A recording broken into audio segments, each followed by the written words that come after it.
So my history of the last 20 years of recruiting is I recruit EQ over IQ. Okay, so I want somebody who's high in emotional intelligence over somebody that's high. So if you've got a first class honours degree but cannot hold a conversation for 10 minutes and you bore the death to me after, then you're not in, because you will fail in our clinic because the patients will, we've been established 20 years. Our client base for us has been, a lot of them have been clients and for long-standing clients and their families and referrals. So the ethos of the clinic is based around communication between and rapport. So all the things that you're trying to inspire to do that's where we get along. It's something that is our superpower within the clinic. Okay. Well done. You have finally discovered the most important health podcast you will ever need as a medical professional. The conversations you are about to hear are guaranteed to change your clinical practice and hopefully transform you into a better conversationalist. They could even make you better crack at parties. Welcome to TCUP, where swearing is guaranteed. Andy Hosgood, what is the crack? Mr. McCauley, how are you, sir? Welcome to TCUP, Andy. Welcome to TCUP. This is all your fault, pal. This is all your fault. I'm looking forward to this. Good. It's going to be good conversation as always. Yeah, and I think it was definitely apt that I chose you as the first person to come on, because I think we have a good relationship where we can be quite frank and honest about difficult conversations. So I think to get straight into it, I think to get to know people quite quickly and in the idea of good communication or exploring communication, if you like, I'm going to ask you 10 quick fire questions. You have to pick one or the other. There's no, oh yeah, but like on Saturday you can't do that. It's just what comes to your mind. Okay. You ready to go? Nice. Start off with, yeah. Go. You ready? Yes. Coach or therapist? Coach. Gifford or Mosley? You Never can say you don't know who Mosley. Yeah. Nice.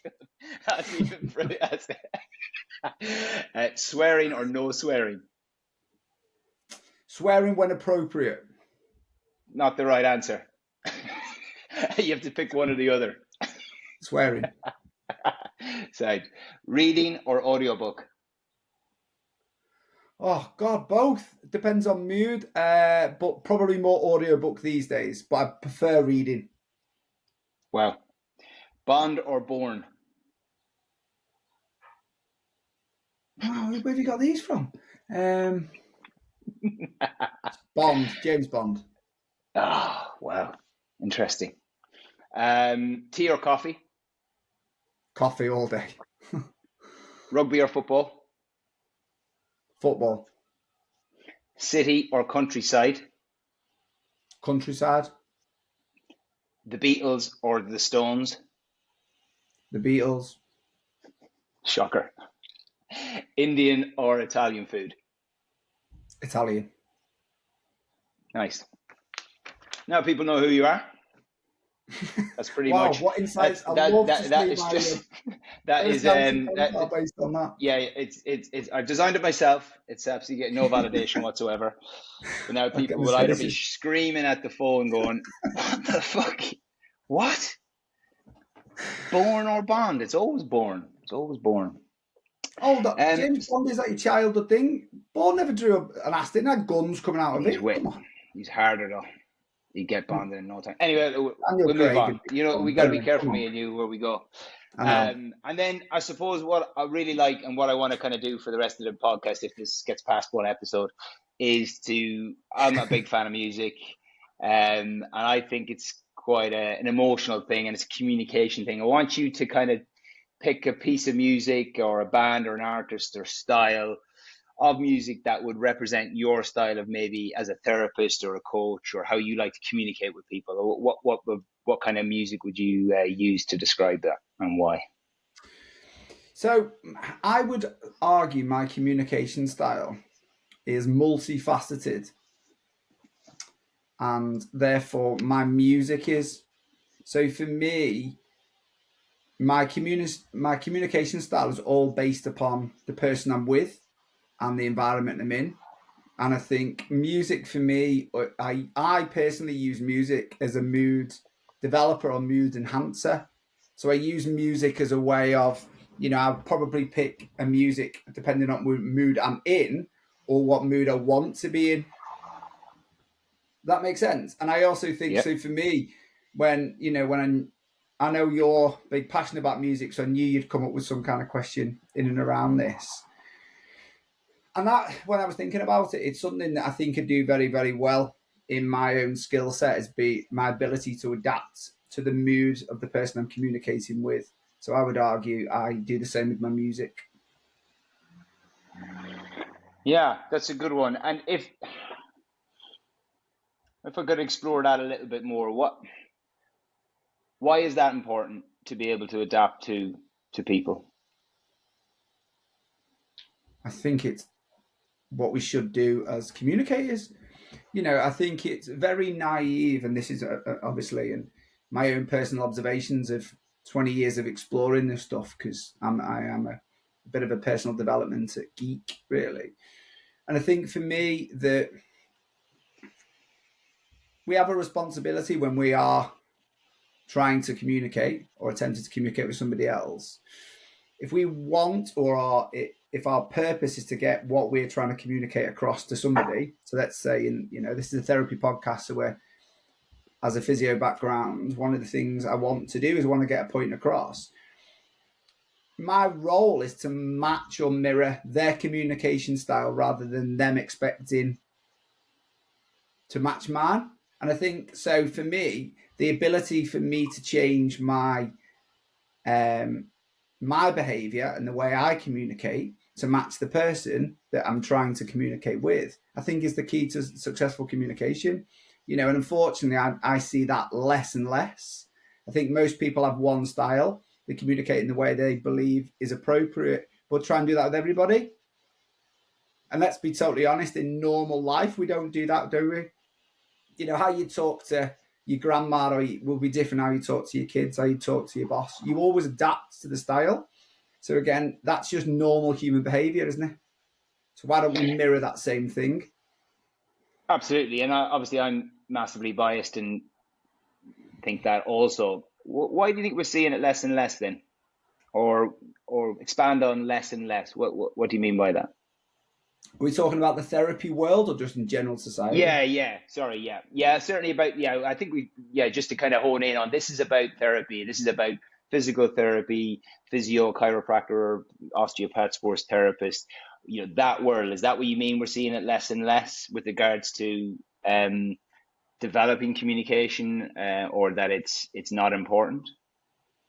I certainly see there certainly seems to be that as a trend, doesn't there? And where's the trend come from? I would argue that's something that, especially clients in my experience, are quite shocked when they come and visit myself or in our clinical setting and people I surround myself with. And it's that I can't believe how simple you've made that sound. I can't believe you've just listened. I can't believe you understand how I feel. And my follow-up question is, well, why? What's happened? What has your experiences been like before? And I think from a patient's perspective, certainly in my experience anyway, I can only talk from my experiences in the world, that a lot of patients feel sometimes that they're either rushed or talked at. Whereas, and that might be a time constraint in a lot of the therapy world, and it's not that people aren't probably doing their best, but also the biggest bugbear for me is I still believe that universities recruit for IQ over EQ. So they're looking for, can you get B's and C's at A level and pass the test, rather than going, are you actually emotionally intelligent? And I think that's the big for me, is that what we're not spending enough time as therapists on, we're brilliant at assessing shoulders. We're fantastic at assessing knees. We're fantastic at explaining the anatomy and physiology. Well, in lots of cases. What we're less good at doing, or what we're spending less time on, is actually understanding the emotional intelligence side of the physiotherapy or the therapist or the sports therapist part. And that for me is why there is this kind of difference in styles, and why certainly, some of the work that you're doing and you're incredibly passionate about, certainly sits more on the EQ side than the IQ side. Does that make sense? So for me, that's Yeah. and also there's not enough attention put on that. There's not enough focus put on that at lots of different levels. And, that would And be my biggest challenge. Go on. Sorry. yeah, no, that's kind of the point of the podcast in a nutshell, is to explore why that is the case. Why I often will say to people, we communicate when it comes to communication, we underestimate how important it is, and overestimate how good we are at it as a therapist. As a rule, that kind of difficulty around being challenged on your communication style from an emotional intelligence point of view is much more difficult. If you're in for example, if you're in a session with a therapist, or you're trying to help or support, if they, don't do tests or don't order imaging, or they just missed something in the history, it's quite okay, and for everyone to kind of, well, you just missed that, you just didn't ask those questions that led to why I think it's this particular problem. And most people would be like, oh yeah, fine, okay, I forgot to ask that, or I didn't do that test. There's a communication there that's acceptable. But sometimes the communication, when I've gone into a joint session with somebody, might be actually nothing to do with the questions they've asked. It's how they've asked. And that, exactly what you said at the beginning, that connection that's built with that patient in the beginning, and how you build that connection to get that trust, to get the answers that you need in order to kind of move forward successfully, in my opinion, for example. Yeah, but you only Do you know know what I what mean? you only know what. Yeah, but you only know what you know. And I think, Yeah, let's be blunt. You go to any kind of therapy conference, and it's shoulders, hips, knees, elbows, shockwave, fancy other kit, yeah, and whatever, right? And there's a couple of coaching. There's some guy that keeps whittering on about coaching and strength and conditioning principles. Okay. yeah. Oh, He's is annoying. that you? Right. Yeah, he's actually quite good, to be fair. So one of the things for me is, there's not enough exposure to it. There's nothing, not exposure about it. And again, as a bit of a, I would call myself a behavioral psychology geek. That's something I like to read.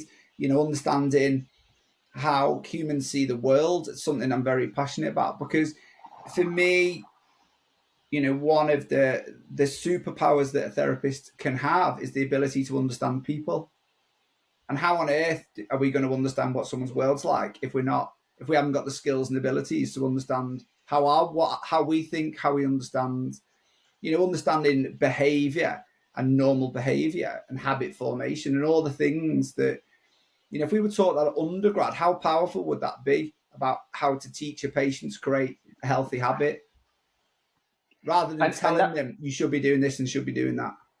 that I think that's the thing. It's a bit like, I suppose you could refer to being a parent. You know what I mean? You got to get those early habits in, to show that it's important. Your baseline degree should say that this is super important, but it's not. It's not in there. So then why would you then get qualified and think it's any different?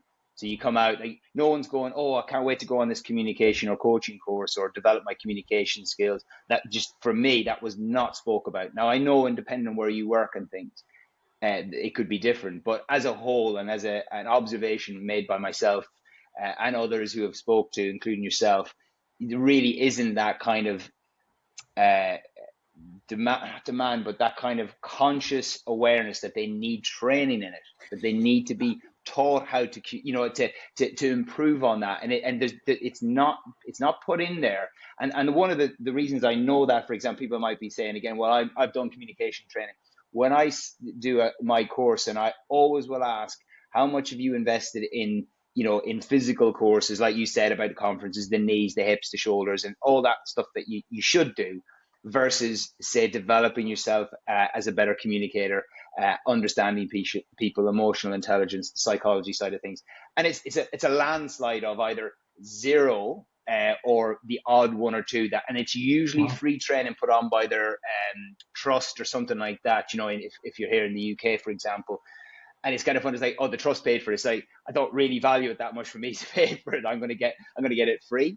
Whereas, like, if somebody else is coming to town, oh, I'm going to spend that money but it'll often be on a physical thing.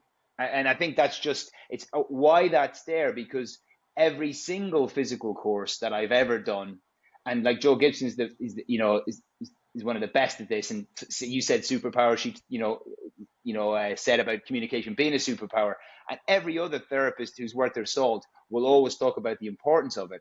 But do people go away and actually then start working on it? And that's the thing I want to explore a lot more. And why is it that they don't?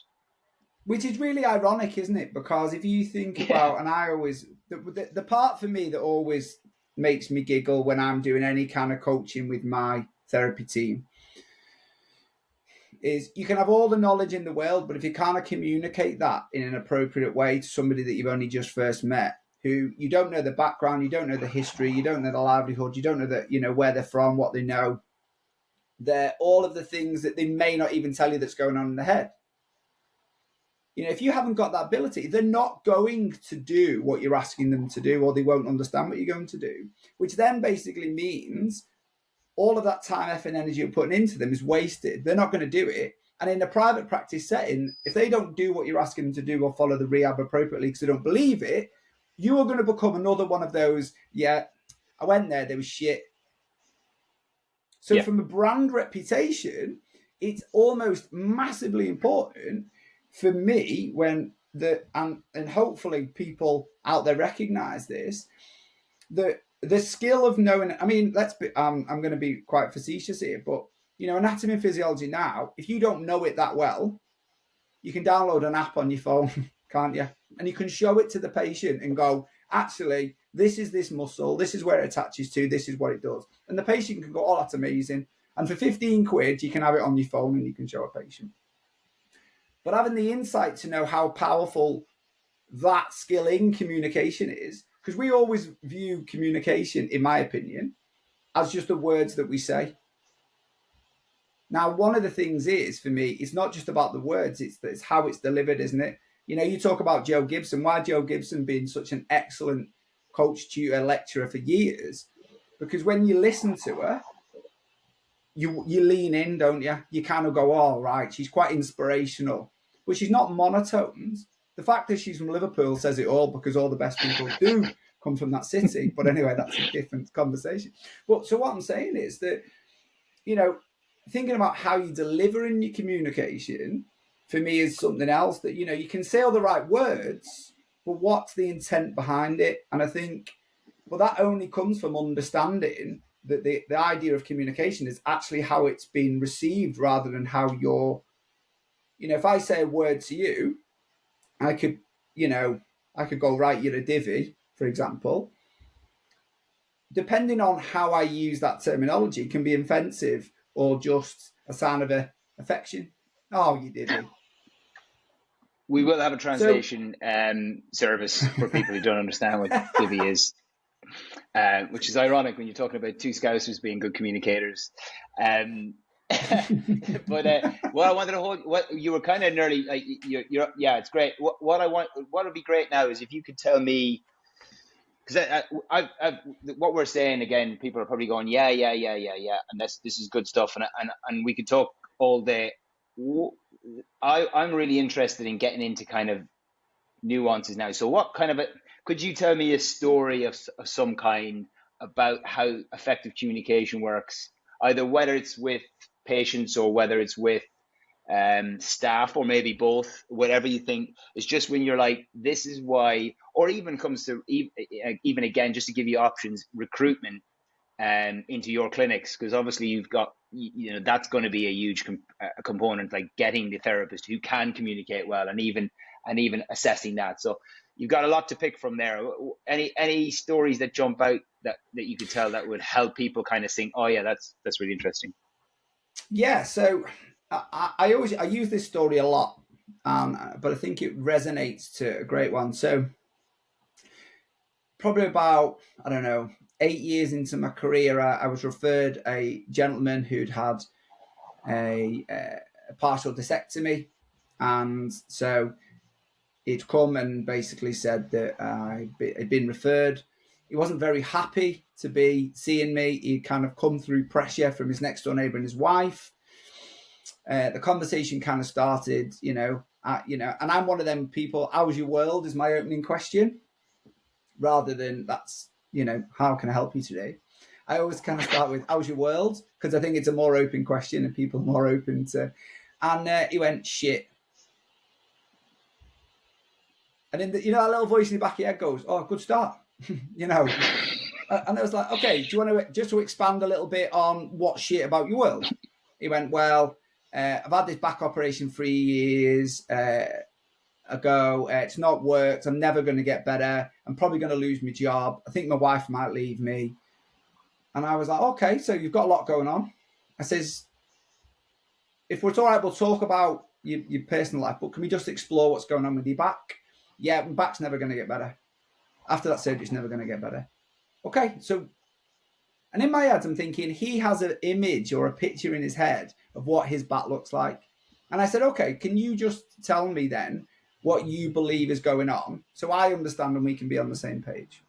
Do you mind if I just ask you there, Andy, just because I know you're mid-story, but what would be useful, because I like this kind of stuff, and you're doing it to some degree, but it's dissecting the thought period, because I think that the way you're going, well, what I thought then was I need to find out this information. It's not necessarily the question you asked. You might have something of, I need to do this now. This, that what he's giving back to me is now making me think this is more a priority, or this is more important. If that comes to mind, and those kind of things, like how you think, would be really useful. Yeah, and for me, I'm a constant checker inner. So I'm looking at body language. I'm looking at what's going on. I'm looking at, and what I'm seeing is a very closed person. And I'm looking at there's something, and what you'll see with a lot of people, and that is their facial expressions are telling you there's something they're not telling. They're almost like this. So does that make sense? So there's those cues I'm looking for when people are talking, and he wasn't really wanting to give anything away. And I was a bit unsure. He was quite negative. And so so my curiosity, which is kind of what underpins everything I do, is I'm just curious why. So I just said, what is it that you're imagining your back looks like after surgery? He went, "Well, I know what it looks like." "Okay. Can you just so we can be on the same page, can you just explain it to me?" He went, "They've taken a vertebra out. They've taken a piece of spine out." Hey? And he was like, I said, "Right, okay. So do me a favor. There's a pen on my whiteboard. Just draw me what you think your spine looks like." And he literally drew, and he actually talked to me like this. "Right. Well, there's 5 bones in your back." I said, "On your lower back?" "Yeah." He went, and he drew, and the third one, he just crossed out. He went, "They've taken that out. So how am I supposed to get better now? They've taken that out." And I went, "All right. It's really interesting.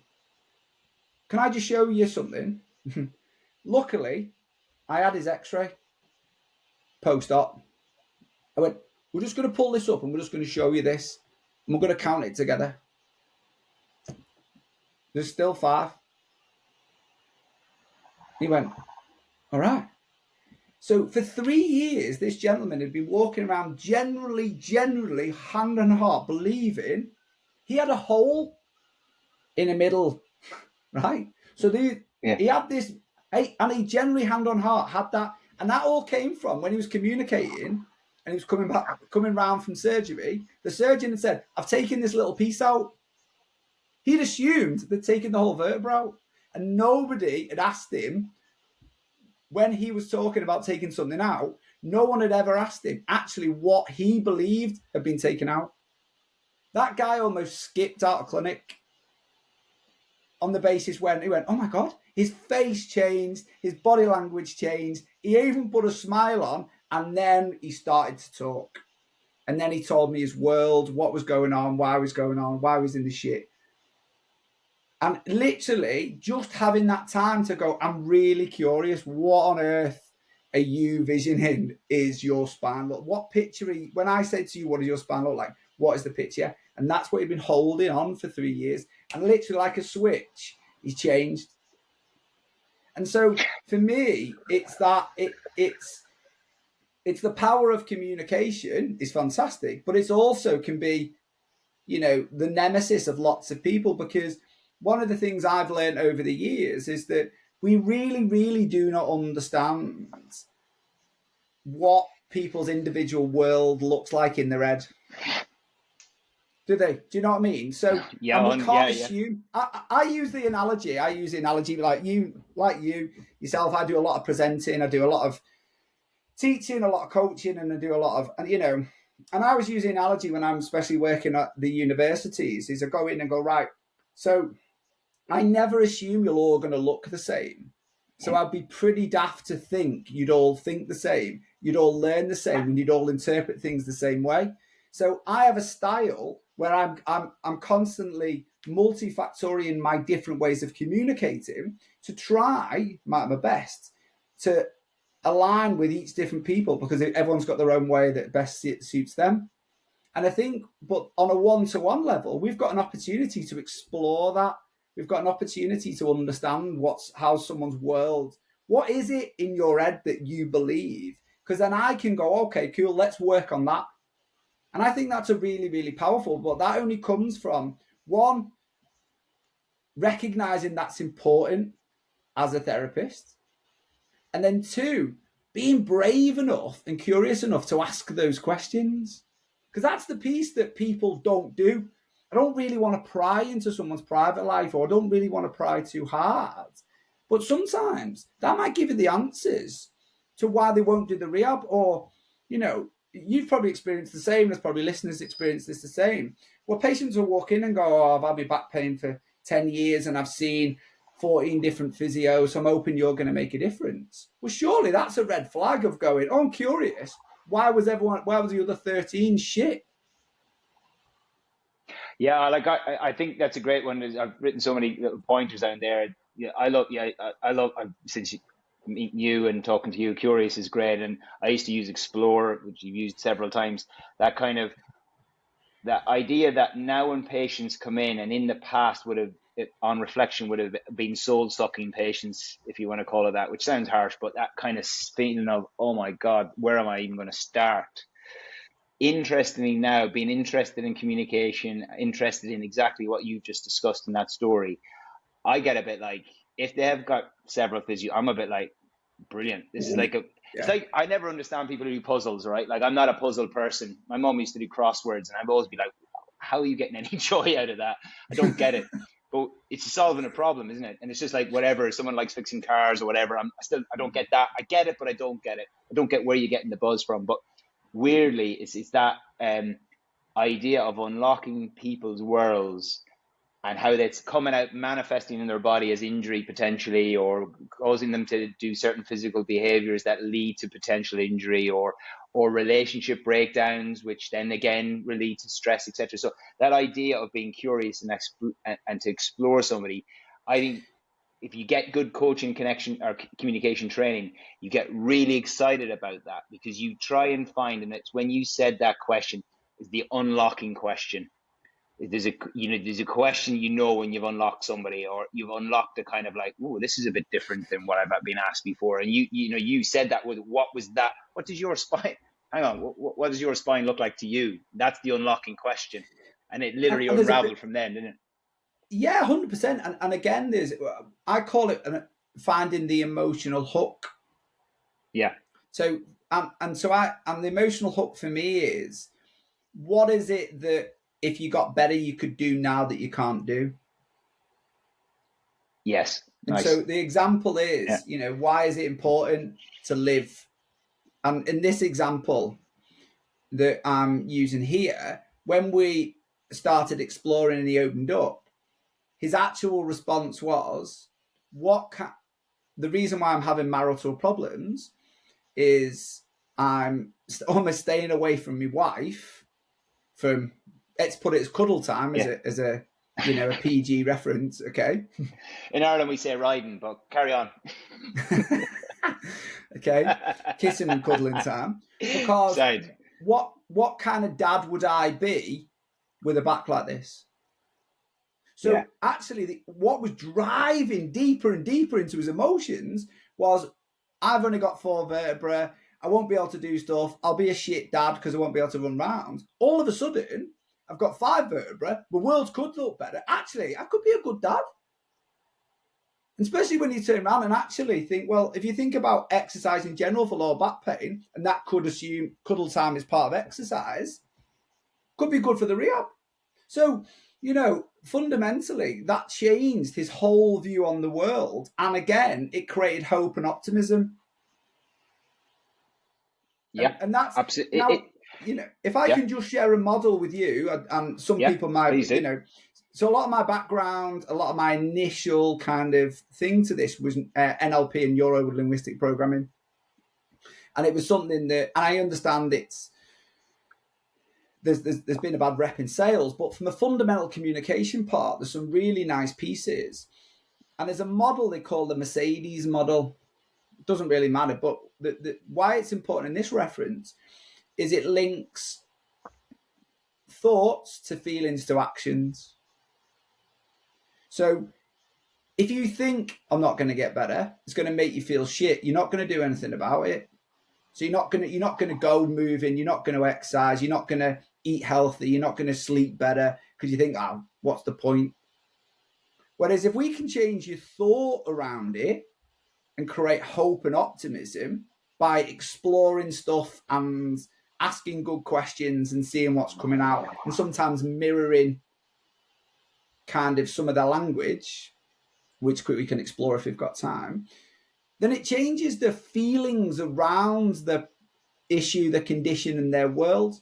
So if they start thinking more optimistic, they'll start feeling more optimistic, they'll start doing more positive habits and actions.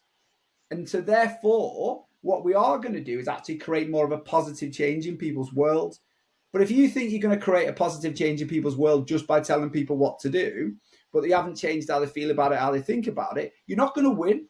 And in fact, what you then do is you create a cycle of worse, because the feelings don't change, the thoughts don't change around it. If they don't think they're ever going to get better, or they don't believe you are the right person to get them better because you haven't taken time to explore them, you haven't listened, you haven't created rapport, then you're not going to get the outcomes you're going to get.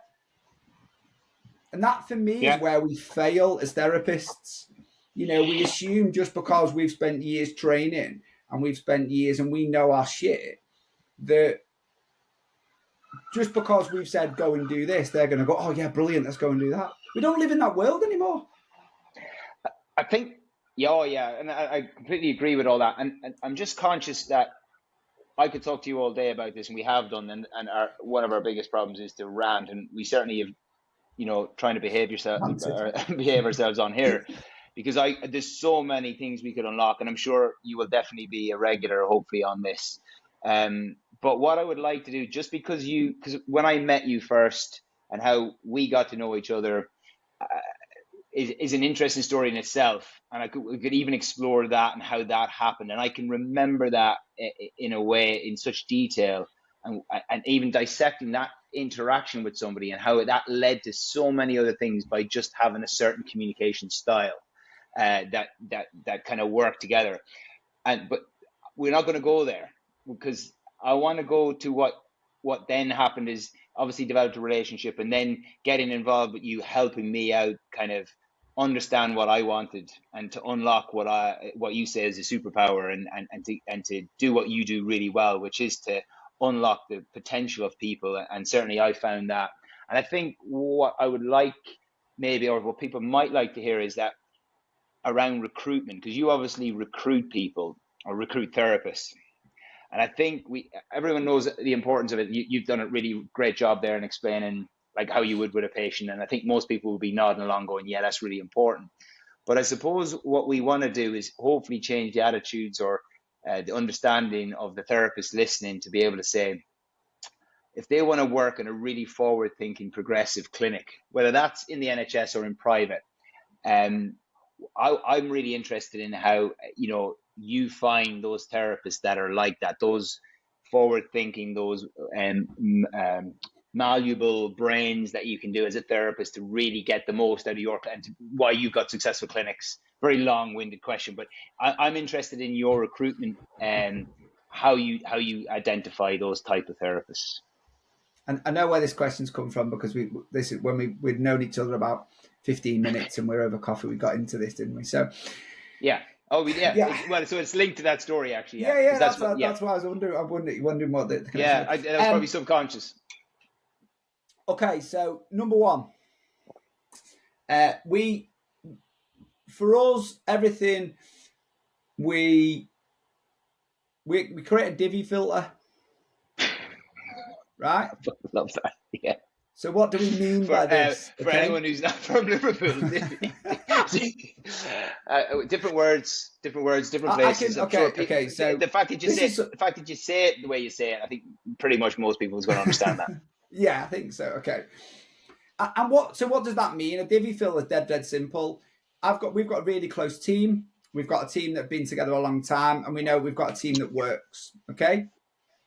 So my history of the last 20 years of recruiting is I recruit EQ over IQ. Okay. So I want somebody who's high in emotional intelligence over somebody that's high. So if you've got a first class honours degree, but cannot hold a conversation for 10 minutes and you bore the death to me after, then you're not in, because you will fail in our clinic, because the patients will, we've been established 20 years. Our client base for us has been, a lot of them have been clients and for long-standing clients and their families and referrals. So the ethos of the clinic is based around communication between and rapport. So all the things that you're trying to inspire to do, that's where we get along. It's something that is our superpower within the clinic. Okay. We have a very simple mantra that we're not allowed to put on the wall. Apparently it's just every single day, everything we do, we have to give a shit. Right. And there's a reason why we can't put it on the wall, obviously. Okay. So the idea is our first interview is always, would this person do anyone's head in the clinic? And it's a 15-minute interview to say, do we think they would fit in with the team? Because even if we bring in somebody that's brilliant, if it's going to affect the team dynamic, it's not going to work. So what we're very, very clear about is actually, before we even get to the interview stages, what personality do we need? And I'm a geek, so I know that when we look at teams, you can't have all compliant people. You need some dominant characters that are going to be comfortable challenging the norm, because that's how you evolve, that's how you innovate, and that's how you push forward. So I even know if I've got quite a lot of compliant people that will come in, do the job, and just go home, but are fantastic therapists, but aren't then prepared to come in and challenge me or challenge other therapists, then I'm out of balance. So sometimes I actually am recruiting for somebody that I think is going to has got high in emotional intelligence, but also might add a little bit of dynamic change to the group, isn't afraid to throw in their opinion. Now, if you have everybody, you throw in an opinion, you've then got chaos. So it's about balance of the people I've got. And I even look at that level of the detail I'm looking for. They've got to have high in EQ. They can't be a divvy, but also they've got to look for that. I actually look for graduates. So we've had a really long established thing of bringing graduates in, and I know a lot of private practices are really worried about graduates because they're like, oh, they've got less experience. They're not very good. So they're always looking for these 2 to 3 years, or sometimes in the NHS. Okay. So for a graduate that's got no experience, I look for somebody who's worked in hospitality or sales. So if you've worked in a bar through university, you're going to get an interview at our place, because if you can deal with drunk people at 2 o'clock in the morning being arsey, wanting one more drink, right? You can deal with John that's got a Sony. Yeah. If you can work in sales, imagine working if you've got I'm going to be stereotypical, a female that's worked in Primark during a university and can handle that chaos of all that. She can manage a caseload, no problem, because Primark's carnage. You've only got boys, yeah? No, I got a girl as well. Oh, okay. Yeah, kids. So kids in general. Primark. Yeah. Okay. Yeah, I don't. Yeah. So I know what you mean. Right? Yeah, it's an Irish company. It's an Irish company. Says it all. Chaos. Right. So So what we then do, that's our way of doing it. So that at that point, I'll bring them to interview. Now, where we do things a little different, which I think is a conversation, we invite everybody to an interview, but what they don't realize, it's a group interview. So everyone turns up at 11 o'clock on Tuesday thinking they've got an interview on their own 11 o'clock on Tuesday. And actually, 6 of them might all turn there together. And the reason being is because I want to see a little bit, one, so you look at it, it doesn't make it a bit competitive, but also being alone with somebody in a room for the first time is quite uncomfortable. So it's starting to test, if you can't cope with that little bit of pressure of that challenge, then how are you going to cope when somebody comes in and goes, I don't believe what you're saying, or you make a mistake, or you get that challenging client, so all of those behaviors subtly I'm consciously looking for in my interview process. Can I just add some points to that? Because there's so many great things about that it's a stressful situation anyway. And I'm trying to put myself in that situation, listening to that, and kind of go, where if that was to happen, and I'd be like going, right, you got to be comfortable in that kind of chatting to people, and just be able to kind of pivot at that point and be able to keep a clear mind, because that's what happens in physiotherapy is so difficult. You get your first few patients when you're a student, it's awful. You haven't a clue. You're trying to remember 100 questions. You're sweating if you're going to ask them right. You can't even listen to what they're saying when they do tell you. You're just writing down stuff, and you go out, and then your tutor says, "What do you think?" And you just melt down. It's awful. It's like I remember it like yesterday. It's awful, and it's just kind of like, I want to tell a little story as well, just because just before we started the podcast, there was a communication situation. So somebody had sat outside my clinic who was making noise. He shouldn't be sitting on my doorstep. And we were like, well, what am I going to do? Because she was making noises. Just for the audience. It's quite interesting when you were saying there, because I think communication lives everywhere. Like, you can work on that. It's the one skill as a therapist. From the moment you wake up and you speak to your partner, if you have one, or sisters or brothers, or whoever you are, to cash register people, to whatever it is, you could affect people's lives through the power of communication. So it's always a skill, and a conscious skill, that you can work on. So like we said about that, was I going to just tell her to do one on the doorstep? Or instead, I was like going, right, so I've got you in my ear going, tell her to do one for the laugh. And I'm like, I can't really. So I'm like, I can't do that. And you're listening, and so this is all a situation. So I remember going, right, well, I have to assess who I'm dealing with here. Am I dealing with somebody really drunk or whatever? So I had to do the old fake, go out to the car, assess the situation, find out what's going on, and how I escalate that from here. Do I need to provoke this lady, which we discussed? And I went, no. This is someone who this is not, no point in asking her to leave. This isn't something that needs to be done. So it was interesting. It's like, that was a reasonably stressful situation, nothing to do with therapy, but again, it's just being able to kind of calm down and just look at the bigger picture. And sometimes, so it's that kind of idea as a therapist. If hopefully people are listening, it's that kind of way of everything around is sometimes just, where am I at first of all? Get yourself centered, and then think, where's the next best approach, rather than panic and let stress get ahead of you, But I think we forget that when we're focusing around. So let me give you an example that might help also with this. So we also get a lot of students coming into clinic.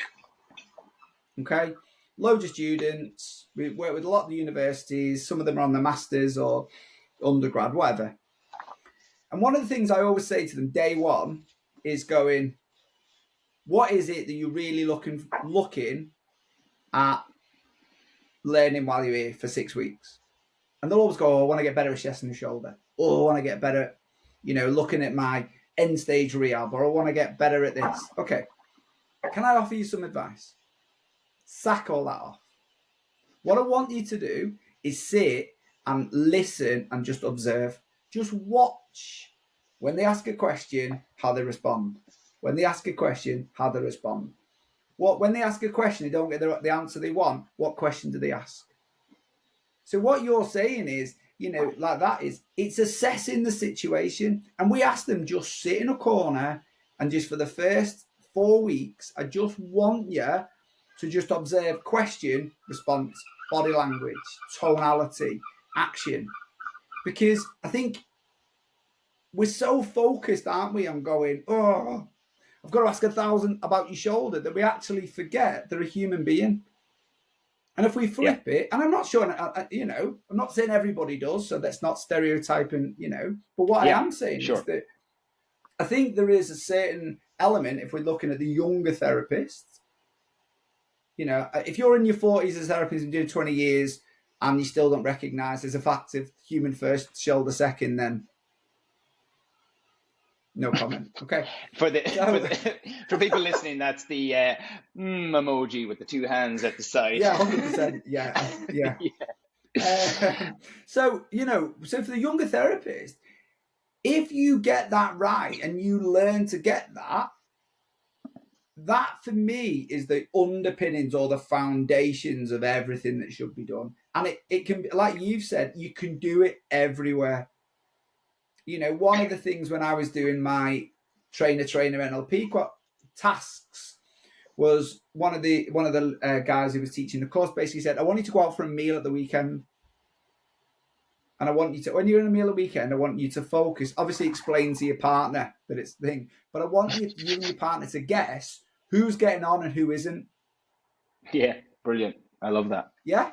So you've got to sit and you've got to look and go, who, and then he guesses things like who's on the first date, who's been married for 20 years, all of the things. And actually, when you sit, you can't hear anything. You're just looking at the interactions and how the interactions. That one's going well. They're leaning in. Oh, obviously they're having a nice time. They're still in love. So there's all those kind of little things that you can be observing. My daughter once asked me why I always, when we were getting the shopping and putting the shop in, and when we got the receipt, I always said, "Have a lovely day," and walked off. So she went, "You always say that to the woman that served you or the fella that served you." I said, "Why wouldn't you? Why wouldn't you just say?" Because some people might not. They might be there for 8 hours, and they have to say, "And have a nice day," and give you a receipt. But isn't it nice for them to actually someone say it back? And she just went, "Oh, yeah, I never thought of it like that." So we've got opportunities through all of our lives, and for me, all we're doing is honing and improving our skills. And that's only going to make you a better therapist because you get better and better and better at that. And it becomes more and more natural. There's a couple of good points on that I'd like to make. Just on that last one, just about that kind of, I've heard that before, people say, there's definitely a fine line between, because there's a genuine, you are very good with that kind of stuff in conversations. That there's a genuine kind of, I'll have a lovely day and have a good one and that. And there's a tone, and even in that, because there's some people who do it and it's completely forced, and that's the difference. There's that kind of idea of, I could only say that did a couple of talks, and I was saying just be sound to people in general. It's a genuine soundness. Like sitting at a cash register, she could be there for, as you said, 6 or 7 more hours, and if you just like, are you getting on? What's the crack? And I think in Ireland we're very like that. Anyway, that's a kind of an Irish thing. I'm not saying it isn't done here. I'm just saying here in the UK, but in Ireland we are a little bit like that. It's always like you'd be there for 10 minutes chatting to the woman. Like it's not very effective so it's that's inherent. We say hello to everybody, but sometimes people, when they don't say hello back or there's poor interaction, I'm often a bit like to my wife, I just said hello. Like there's no big drama here. Why are they so grumpy or whatever? But when it does happen, when the reciprocity happens, which is so important in any kind of communication side of things, someone gives it back to you. It's a proper buzz, like a little dopamine hit of you, a stranger and you. And I can only compare it to sometimes when I as you know, I like a bit of raving. And when you're at a festival or a gig or a dancing, and you turn around, and we were at one there recently, smiling at people, and they smile back.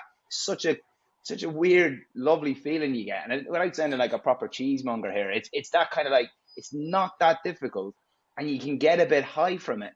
That kind of feeling of helping people or uncovering whatever they might be anxious or whatever about their appointment, going back to therapy. So I think where people are going, no, I don't want to be smiling and saying hello to everybody. It's like, you don't have to be. You can just be genuinely kind of like, how are you getting on, or a smile. It doesn't have to be fake. I think that's one point I just wanted to make, because I've heard that being mentioned before.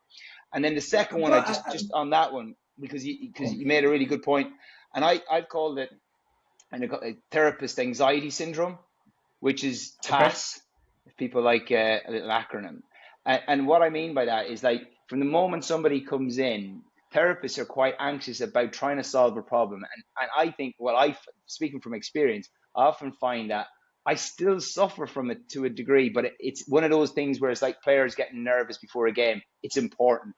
It's important to be like, I just need to be a little bit like, I'm going to solve this problem today.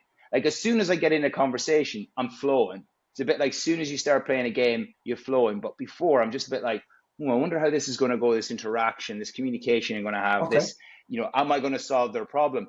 Because if you are anxious, certainly anyone who's anxious, but patients will be anxious to worry what you're going to say. And we know that affects memory in some studies. So they don't remember what you say because they're anxious. But you, as a way of trying to belt out questions, and sometimes it's time restricted because you've got 20 minutes. And I always say to the therapist, then if you've got 20 minutes, then your communication must adapt to that. You still can apply an approach of understanding people. And certainly, but if you get coaching training, they'll say contract people, get them to understand the time, get them to understand what's acceptable in that conversation, and plan that out. And then you can go into your exploration phase and divvy out the time. Do you know what I mean? You can plan your assessment if you open that communication with the patient and everyone knows where they're at. Otherwise, what happens is you get anxious, you get worried, you fire a bunch of questions, you think that's being good therapist, and then you come out at the other end, you spit a load of education at somebody who's not heard you, and then unfortunately the cycle continues. Does that make sense? But again, yeah, it does. I think one of the things I would add to that is, I think what we've got to, if we're time poor, then surely the first question is to the patient. We've got 20 minutes. I'm just curious. What is it you want to get? What do you want to leave with today? And what is your expectations? Yeah. Because then you set the precedent and the tone straight away. I think one of the things is, and my gut is that we assume too much. And one of the things I'm working very hard to do is avoid assumptions and ask an honest question. So what is it you need from me today? And if someone might go, I want to take my pain away today, you go, unfortunately, sir, that you've had this pain for 6 months. The fact I'm not going to take it away. What I can do is, through our assessment, explain to you why you've got your pain, and I can show you ways that over time how you can reduce your pain and obviously get it better. Is that something you believe will be helpful? Yeah, that'd be a good start. That's really interesting. It's a contract in somebody, isn't it? It's being very clear from the very beginning, and then you can then go into that exploration phase you were talking about, like, where you're trying to build that connection with somebody. But that's straight away going, right, we know what you're expected, but now this is what we're going to do. Well, it's such an important question. Well, again, for me, let's say you are listening to this and you get anxious, and like you were saying, even some of your experience that you go in and get anxious. There are times, and I certainly wouldn't say I'm completely anxious free. So I'm not going to stand there and go, I've got it nailed, because there are still times where you go, especially in the elite world, if you get to work elite sportsman, there's a lot of pressure on the decisions you're going to make and the calls you're going to make. Yeah.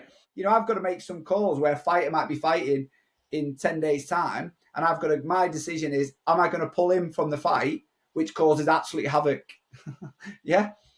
He might be the main event on a massive show in front of 30,000 people live on pay-per-view, and I've got to go, it's not safe, right? That's a big decision. So you get nervous in those things. Not everyone has those decisions to make, I appreciate. But here's a flip that I really like.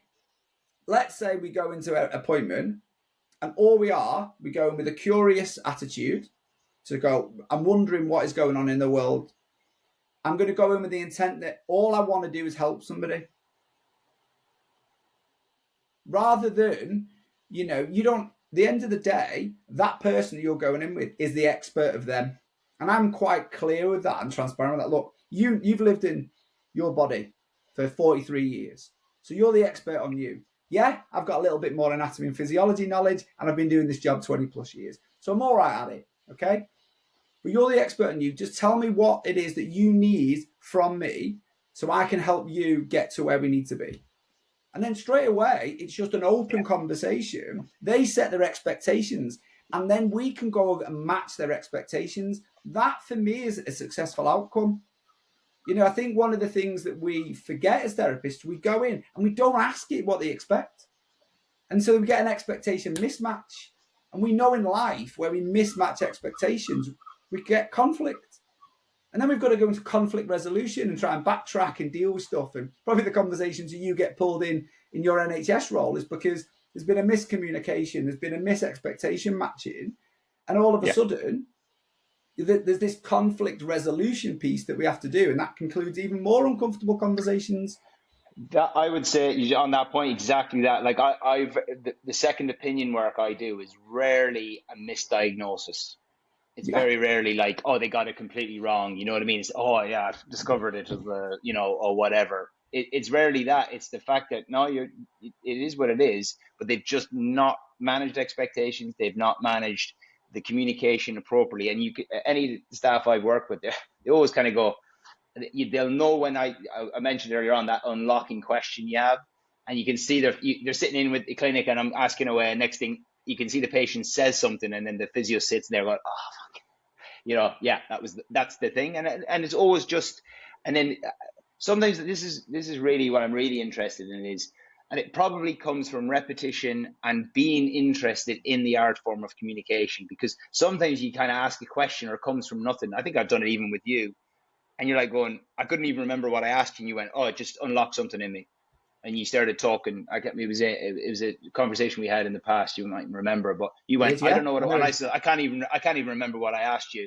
And you went, but in that moment, sometimes you can't put your finger on it, but the emotion that was going back and forth, you just knew that this is the question I need to ask. Now, I think it probably comes from being conscious, being a better listener, and then it comes. It's a bit like the old Gary Player that, the more I practice, the luckier I get kind of idea.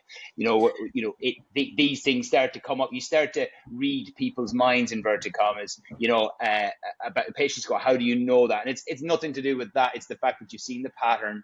You can understand that if somebody's going through this, like your guy with his relationship breakdown, yeah, well, if he thinks he's missing a vertebrae, he's not gonna do this, or this, and that's gonna just domino down that line. So you start to understand from a human perspective, of course they're going to have problems, and you can even suggest and ask what you said earlier, which was really nice, bravery, and just go, so that must be really shit with that situation, with your relationship. No wonder that's a struggle. And it's not, and that takes a bit of bravery to say something about someone's relationship, but it can be, again, a really significant unlocker to kind of go, yeah, it is, But on that, you're only, what I like to do is I like to mirror language.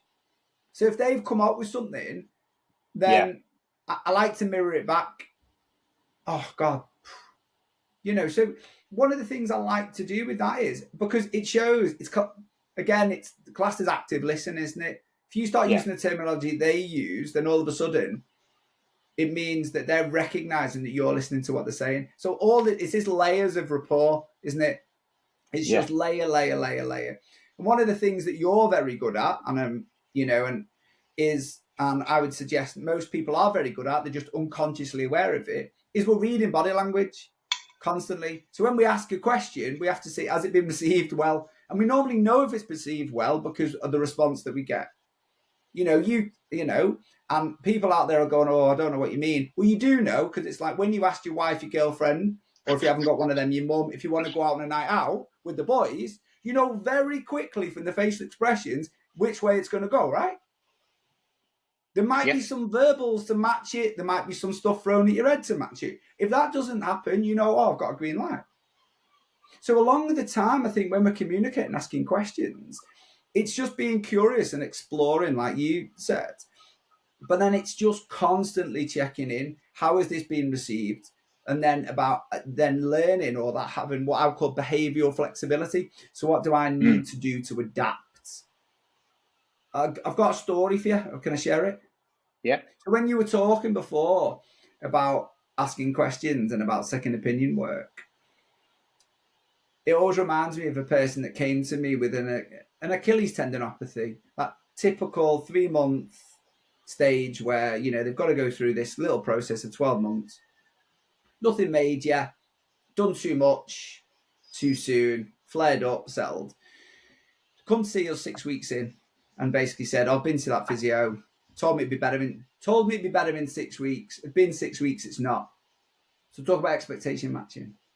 I literally turned around and went, oh, it's really interesting. I agree everything with what the physio is saying, apart from, in my experience, these still things take about 12 weeks. So the good news is you're about halfway there. And the good news is that what we can start doing is introducing the load back into the system appropriately. And yeah, everything should be right. Oh, brilliant. So just again, having that conversation and being honest and understanding what it was that was the barrier, it was really easy for me to then come in and go, you know, actually, and there's an important thing there as well. There's an important thing there with regards to, yeah, like, you know, we all make mistakes. We all, especially around timeframes, there's such a tricky thing to manage sometimes. Agree, yeah. But it's also that, you know, have I just wasted my 6 weeks of money or time with somebody else, or, you know, that kind of, you know, it manages that kind of, not we're on track here. Well, you know what? You know, it's great here because my specialty is going to be able to get you back to that next level. And we're actually, maybe sometimes we get these things wrong. So again, it's the communication on the communication that was said. You're managing that. Because some people have been like, oh, I wish I'd come to you like 6 months ago kind of thing. And you're like, oh, hang on a sec. You know, because again, that in itself can actually stress them out. They can leave the clinic being annoyed about that, as opposed to the benefit and the hope and everything. Again, it's such a web of where things can go. You think, oh, I've nailed that, and I'm the man because I've kind of unlocked it. But they might go away going, fucking hell, I've spent about 600 quid on this other crank, and now, you know, they've forgotten that they found maybe something that's going to help, but they're more annoyed at the other thing, you know. So you have to manage that as well. It's like it's so interesting, you know. But 100%. But again, I think, you know, for me, I can only talk for me, you know, and everyone's got to choose. You know, for me, is the focus for me is not about me. You know, I don't need to be a hero. In fact, I'm quite happy being the guy in the background, right? If everything is around the patient and we try and make the patient the hero of their own story, which I appreciate is a massive cheesy line, of which normally if it wasn't on a podcast you'd abuse me for. I'd absolutely rip you, but it's good.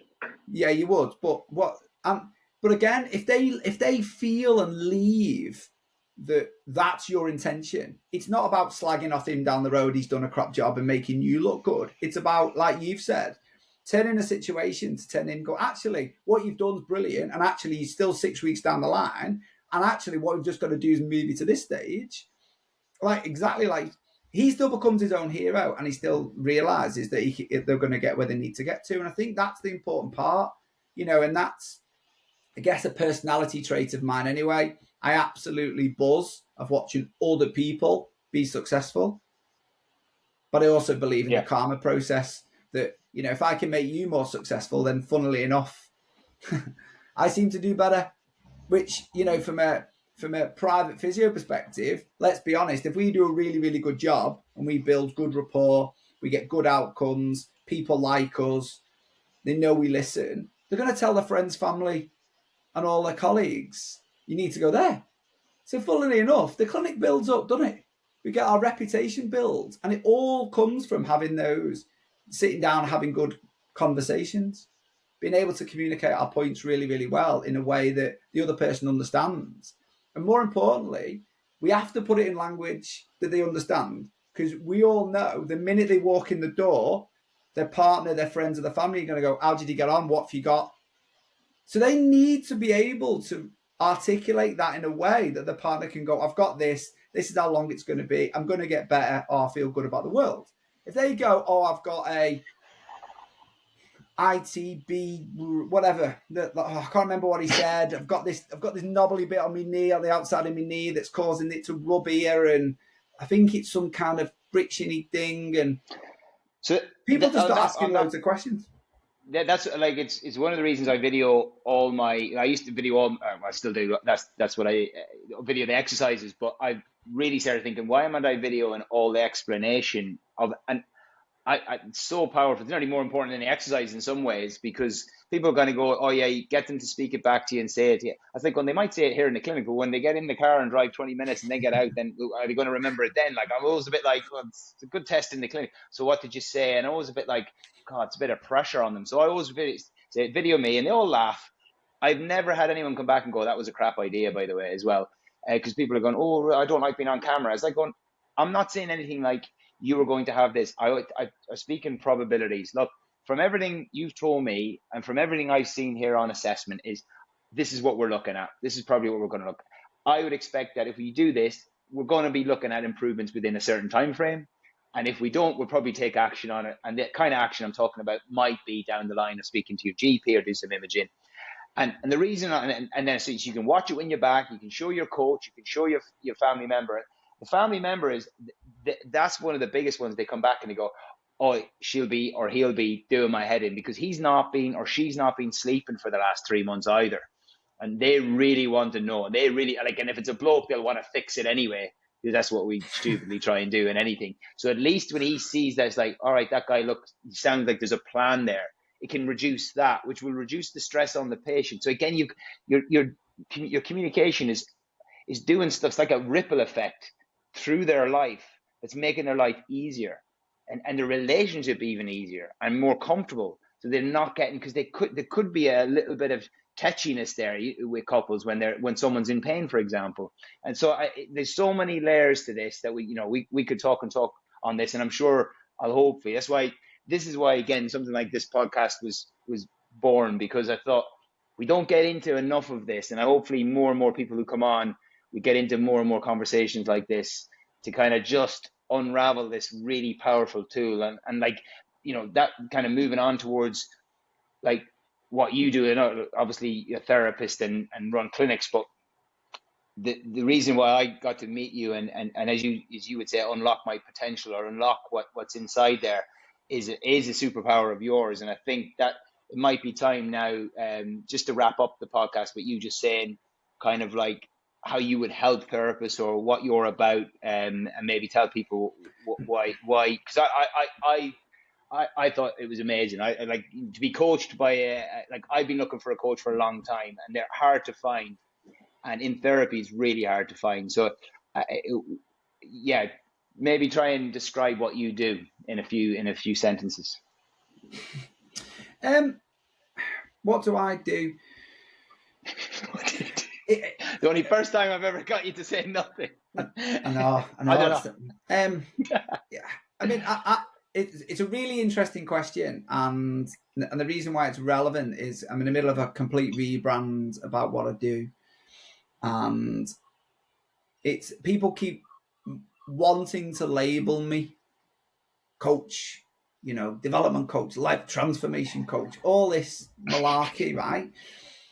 And I still haven't come up with the right words. What do I do? My role is to be who I need to be to unlock the potential in people. And I generally work with business owners, entrepreneurs, and leaders. I work within the therapy world and outside the therapy world. And it's just understanding what their block is. And that's where, I am a very curious soul. I generally am interested in understanding people and understanding what it is they're trying to do and what they believe is the reasons why they're not there yet or can't get there yet, and then working around those beliefs. So if somebody, and that's kind of what it is. What I'm very comfortable doing is challenging beliefs, but from a good place. And I'm curious of why beliefs are there. One of the biggest things in therapy is that the self-belief, I'm not good enough, or I can't do this, or I've been no good with other people. I couldn't recruit more people because I don't really believe I'm that good at physio. So why would other people come and work for me? So it's just working around the curiosity of that. People have got good clinics. I'm not a very good business owner. I'm not very good at this. Why?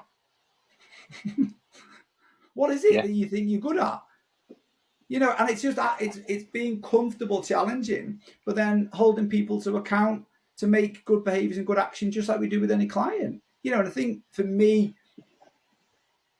my transition from physio into this unlocking potential role, it has made a really, really simple transition, because how I have been as a physio for 20 odd years, is I'm only interested in improving somebody's life and making their pain, getting them to manage their pain and move and live the life they want to live.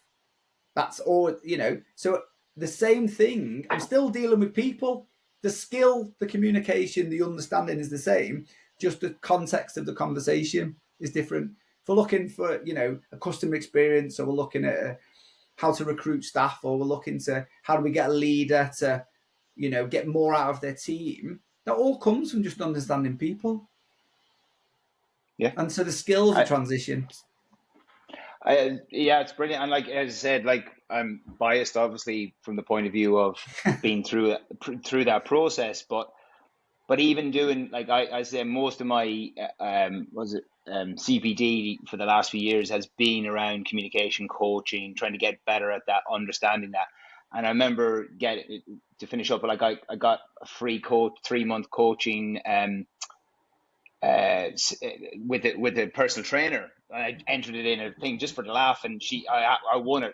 I never win anything like that. So, and I just did 3 months, but even from that, the way she contracted me, and the adherence and the accountability that came from that, and then I was like I learned so much about kind of like that world. And then I was like, right, we could apply this to the therapy world in so many different ways around this. And we just don't do that, where the therapy can be quite narrow-minded and not look bigger outside it. We kind of get this tunnel vision around it.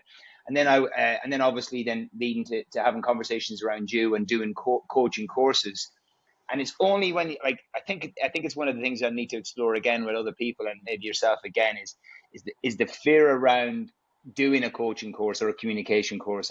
I can only speak for myself and think it was a bit, I always think, oh, it's a bit cringy and we'll have to do all like kind of, role plays, and it's all a little bit kind of like, and I was lucky that courses I did was actually, I didn't feel like that at all. And it's weird. Everyone in the room buzzes at the end. Like you kind of had these kind of conversations that were quite deep, and you want to maybe change maybe behaviors that you've been rigid in for a while. And it just takes some random stranger. I did some of this stuff online to just ask me some deeper questions and just challenge like what you just said. And I was like, this is great. It's amazing what your mind will block. And I think around business especially, there's so much fear and things. And what you do excellently is to drive that. It's that right balance between asking hard questions, and I think it's the same for as a therapist as well, as asking a hard question, but weirdly supporting you within that same challenging question.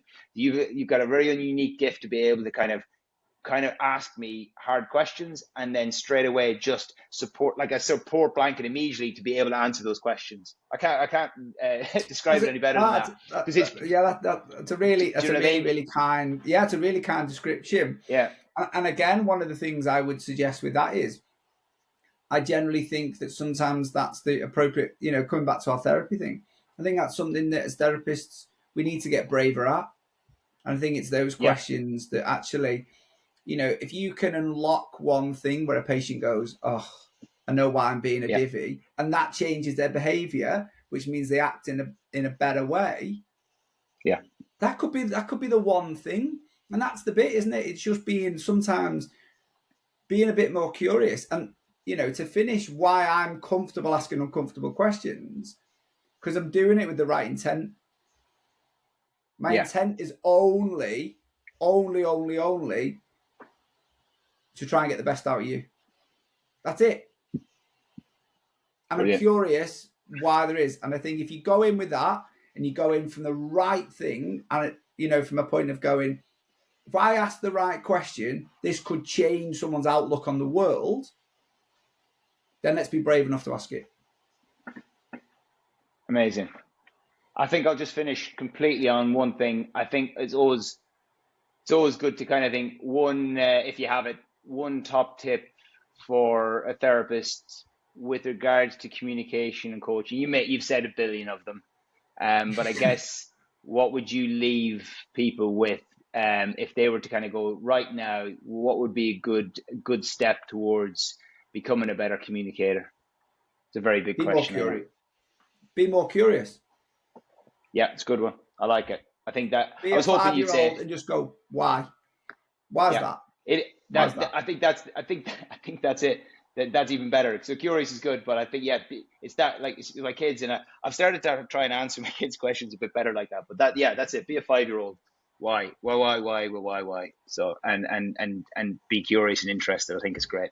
Listen, Andy, a pleasure as usual. Thank you very much for having and me. I'm sure I will. Appreciate it. I'm sure I will be speaking to you again, pal. All right. Love it. Cheers. Take care. Thank you. Thanks for listening to TCUP. If you liked it, tell all your friends. If you didn't, well, maybe you'll like the next one. Go to procareeducation.com or Procare Education on Instagram for more information on courses and the Bamboo Project. And remember, always be sound and not a dickhead.